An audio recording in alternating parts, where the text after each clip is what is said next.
Bonjour, bonjour et bienvenue sur Une Voix qui porte. Je suis absolument ravie de te retrouver aujourd'hui pour ce podcast, un podcast qui fait suite à un autre podcast dans lequel je me suis lancé un défi et j'ai été proposé de suivre ce défi avec moi. Ce défi consistait à arrêter avec le fait de reporter au soir, au week-end, au temps de vacances, à la retraite, bref, à plus tard, les choses agréables et le repos également, pour pouvoir arriver à ces temps-là en étant en forme. En tout cas, casser ce rythme qui consiste à tenir comme ça en se disant bientôt c'est les vacances, je vais pouvoir faire ceci, cela, et finalement on arrive aux vacances, on est rincé, alors où on se force et finalement on prend pas vraiment de plaisir, ou on n'y arrive même pas et on culpabilise finalement de ne pas avoir fait tout ce qu'on avait envie de faire, tout ce qui nous aurait fait plaisir. Donc mon idée, c'était d'arriver à ces temps-là en étant en forme. Et récemment, je me suis acheté une montre de sport connectée qui analyse également mon sommeil. Et c'est vraiment intéressant ce qui en ressort. Pourquoi? Parce que j'ai commencé à la mettre en route pendant mes vacances. Donc je faisais beaucoup d'activités physiques, énormément de nombre de pas, très au-delà de 8000, souvent 20 000 par jour, enfin vraiment beaucoup. Et la nuit, je dormais super bien, en moyenne 9 heures par nuit, avec au moins 1 heure et demie, voire 2 heures et demie de sommeil profond et bien récupérateur. Et là, je viens de reprendre mon rythme habituel en tant que salariée donc, et mère de famille, avec des enfants à préparer, à encadrer, des choses comme ça. Et je vois une chute du nombre de pas, mais alors considérable, hein, et une dégradation de la qualité de mon sommeil, hein. Il y a 2 nuits, j'ai quand même eu plus ou moins une demi-heure de sommeil profond dans la nuit, ce qui est ridicule. Alors, pour l'activité physique, malheureusement, je suis tombée à quelque chose comme 2 000-3 000 pas par jour, allez 4 000 parce que j'ai un emploi qui est plutôt sédentaire. Et ce que je me disais, c'est que, je vais bien sûr mettre en place des actions correctrices, hein, un certain nombre, parce que je veux pas continuer comme ça. Je sais très bien que c'est délétère pour ma santé et pour mon bien-être.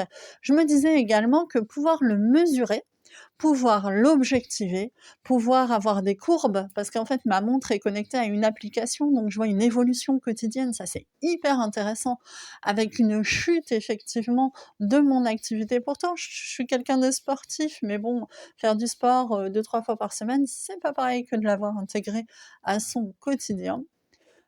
Et je monte les escaliers quand je peux, je fais des choses comme ça, mais je vois bien une chute quand même de mon activité physique et une dégradation de mon sommeil. Donc bon, je vais agir évidemment pour corriger tout ça, mais pouvoir le mesurer, pouvoir le voir, l'objectiver, le voir représenté sur des courbes, c'est vraiment quelque chose qui est saisissant, et je t'invite à faire cet effort-là d'objectivation pour te rendre compte des choses dans ta vie.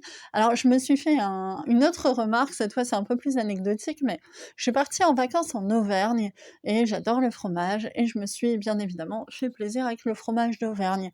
Je pensais avoir été à peu près raisonnable, même si j'ai craqué sur pas mal de fromages, mais quand je suis rentrée, la première chose que j'ai fait, c'est que j'ai pris mon courage à deux mains et je me suis pesée et je me suis rendu compte qu'effectivement j'avais pris du poids. Bon, alors, je le voyais bien, j'étais un peu gonflée, etc., mais le voir objectiver, mesurer, encore une fois, m'a permis de me rendre compte effectivement des dégâts. Alors j'ai pas grand-chose à perdre, hein, j'ai quelques kilos, mais bon, j'ai quand même pris quelques kilos, et le fait d'avoir eu le courage, en fait, de me peser, de le mesurer. En plus, j'ai une balance, j'ai un pèse-personne qui est super super bien parce qu'il fait un scan corporel complet, donc je sais exactement au niveau des graisses et tout ça, où ça en est. C'est super intéressant, les protéines et tout ça.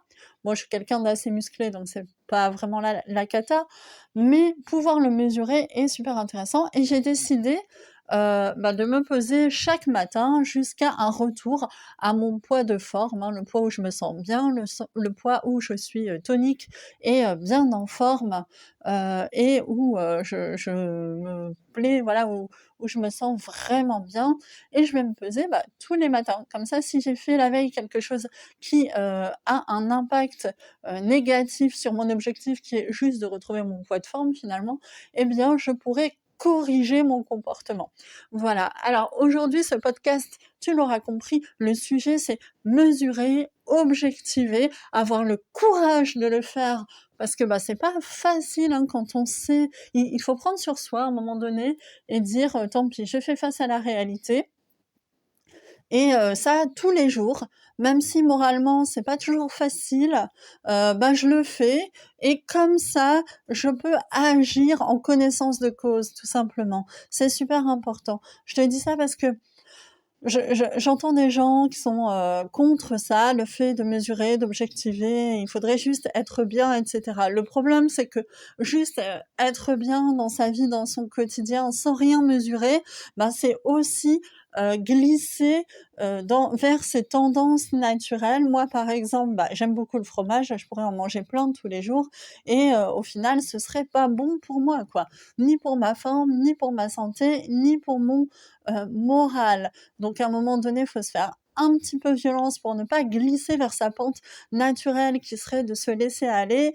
Et une étape super importante et intéressante et éclairante, c'est bien de mesurer, d'objectiver les choses. Voilà, donc c'était un podcast sur la mesure, mesurer chaque jour pour s'améliorer. Et quand je dis chaque jour, vraiment je le fais, c'est super intéressant. Je te dis à très bientôt sur Une Voix qui porte. Prends soin de toi. Si tu trouves ça intéressant, mets un pouce. Si tu es d'accord ou pas d'accord, tu mets un pouce vers le haut ou vers le bas.